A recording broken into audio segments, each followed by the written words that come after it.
Africa. This is Sunset Africa Day Weekly. My name is Wana Patrick Ajay. I am your host at Sunset Africa Weekly. Is a program strictly dedicated to special people in our society that are making giant strides, to contributing their bits to making our society and the life for people and humanity at large better. You may not get to see these people every single day of your life, but there are people who are not having, the best of night, or should I say, they are not sleeping at all, trying to change the society for the better. And this is what the program is dedicated for, to celebrate these people. And today, with us.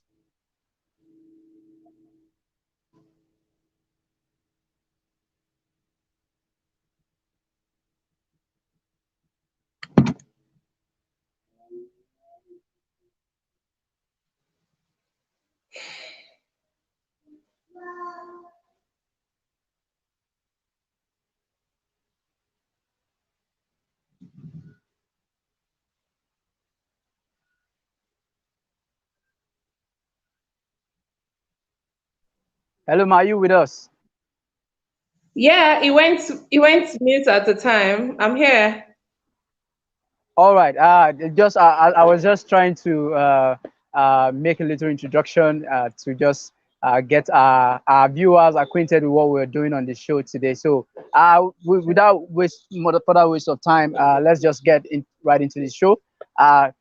Thank you for joining us this afternoon. Thank you so much. It's glad to All be. I'm right. glad to be. It's a great pleasure, great privilege rather to be here. Grateful that you could make out time out of your busy schedule to be with us this afternoon. Thank you so much. All right. So, for the sake of our viewers, please can you tell us your name and a bit about your educational and professional background? Okay, my name is Ms Esther Nlem, Okay. from Imo State. Okay. I'm a graduate of the University of Ogun State University, now known as Olabisi Onabanjo University, where I studied mass communication. Okay. I'm a caterer by profession. Well, this part of the world, you don't really focus on what you actually studied in school. So what I do now, I'm a caterer. I cook, and I also run a foundation for the girl child. That's basically it, actually. I run the Esther Nlem Foundation.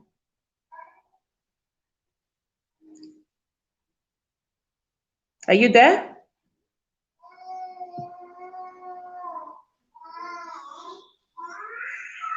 Hello, Ma. Can you hear me?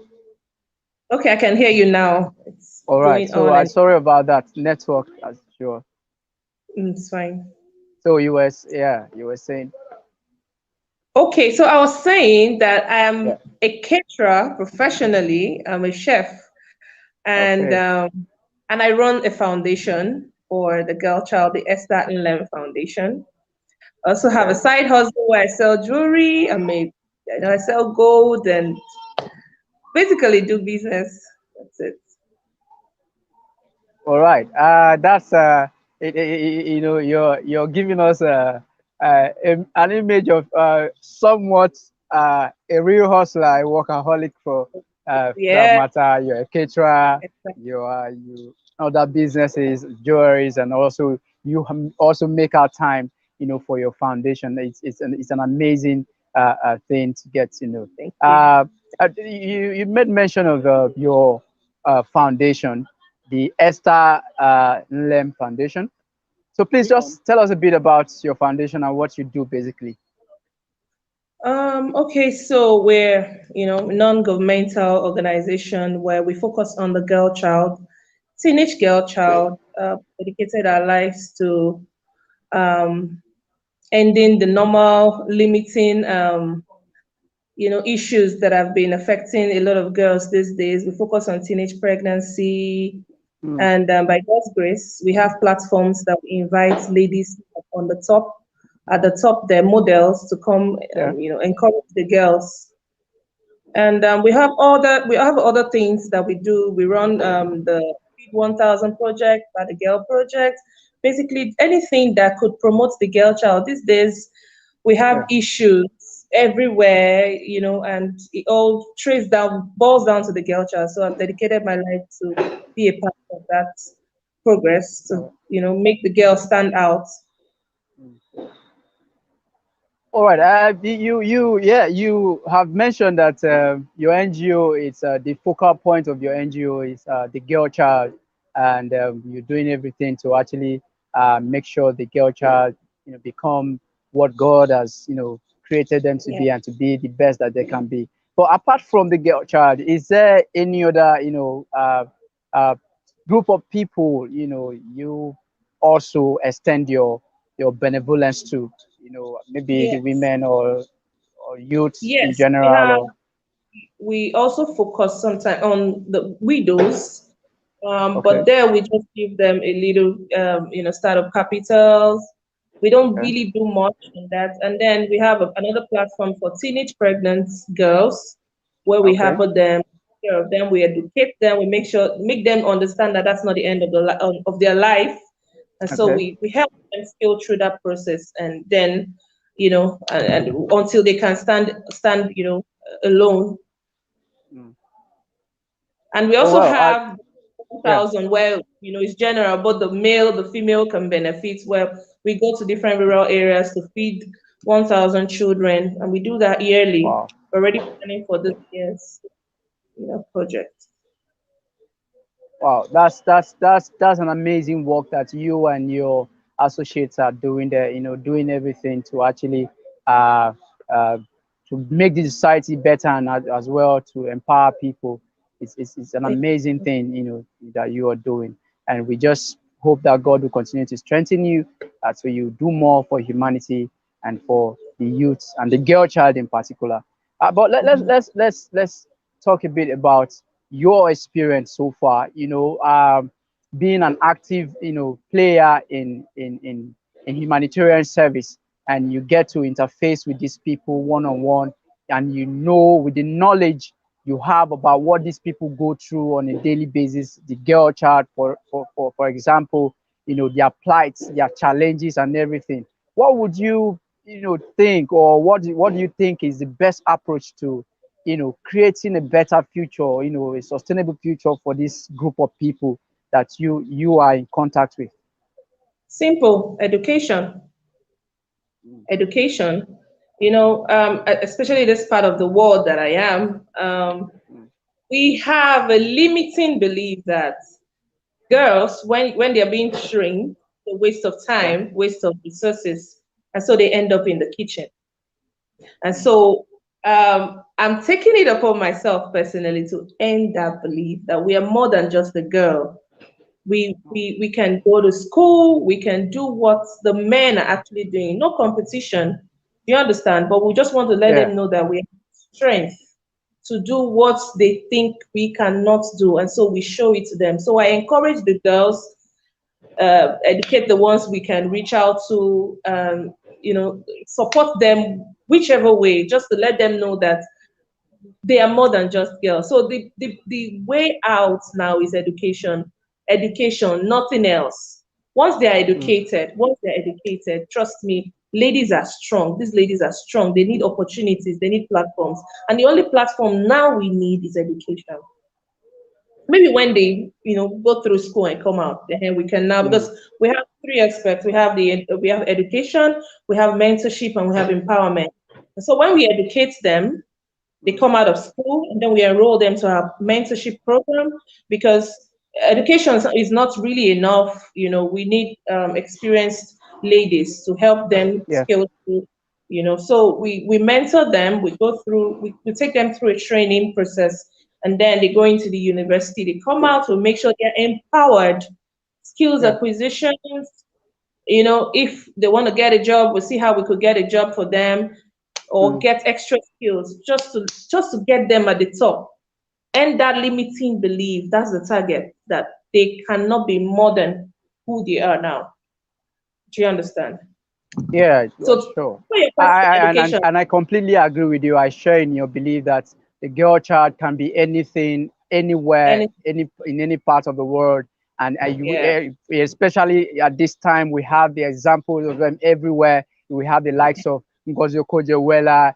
We have, yeah, the late Professor Queen, and so many other, and of course yourself, many of setting that them. great example, being, championing, taking, bold steps, and then representing gender. I totally agree with you that the girl child cannot be limited in any way, and it's a great thing that you are taking it upon yourself Thank you so to much. instill this belief in every girl in Nigeria, and it's an amazing thing. It's an amazing thing.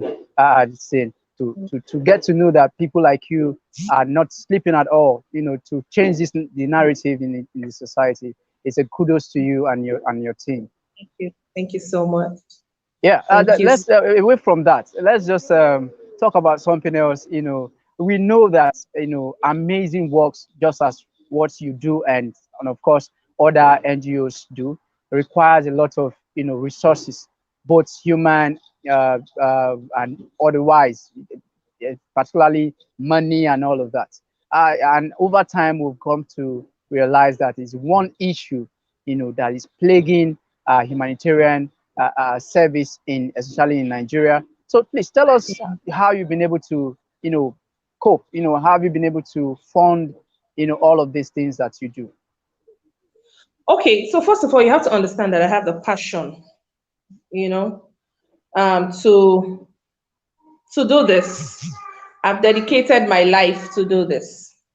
And so when since I had that mentality, I didn't think of help actually, because I said, okay, you know what? I don't know what it will cost, but since I've dedicated my life to do this, I'm going to do this with my personal fund. At first, well, 8 years Mm. now, you understand? At first, Wow. I did it with I keep pushing the foundation with my personal funds. But Mm. by God's grace, after a few years, we now have people, we have companies that have been able to partner with us, that have agreed with the vision and thought it wise to partner with Yeah. us. So gradually, we'll get what we want. But right now, we have few companies like the A6GNL who always support the girl child. We have few other companies that are really doing well for us. And yeah, so as time goes on, we'll get more.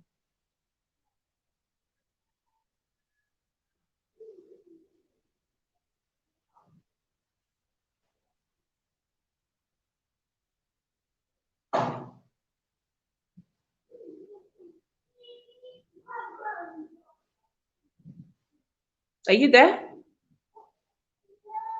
Okay, I guess the network again.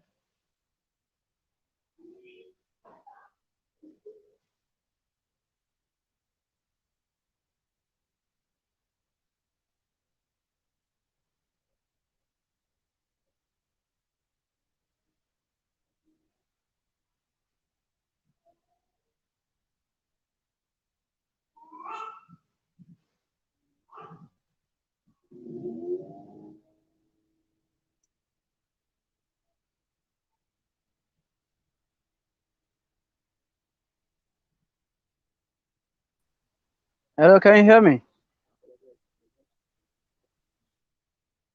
Welcome back. Hello, madam, can you hear me? Yes, I can hear you. Welcome. Can hear you. I can hear you.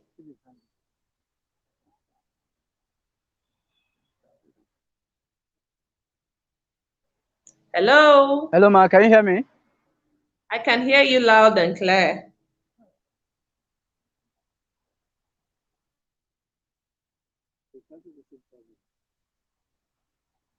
Hello. I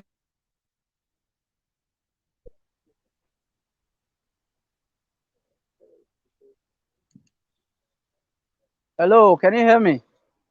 I can hear you. I can hear you.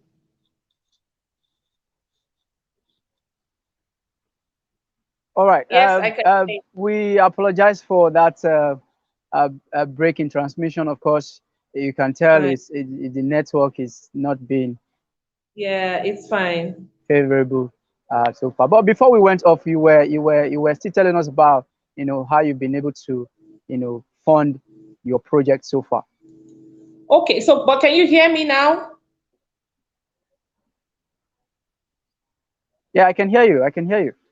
Okay, so I was saying that over the years, since I've dedicated my life to do this.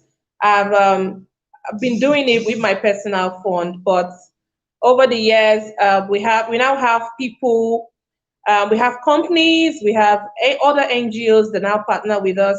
We have this particular company, A6GNL, that are really interested in the growth of the girl child. They are always there. So we have other companies that are now ready to see, now they believe in the vision. So they're ready to partner with us to push the vision. At first, of course, it wasn't easy, but it gets better by the day.